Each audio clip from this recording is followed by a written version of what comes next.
Okay, so this is the Vollmer bandsaw grinder.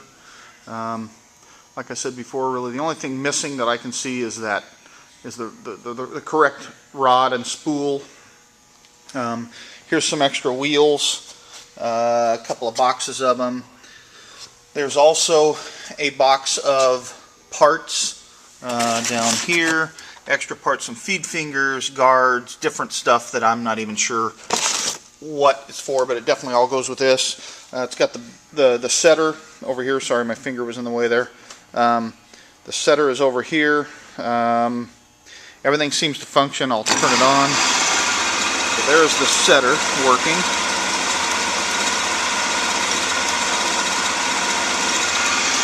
And you can see the action.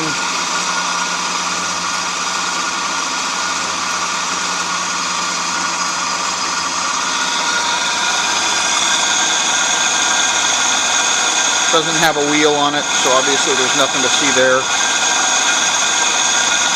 This is the broken knob, still available from Vollmer.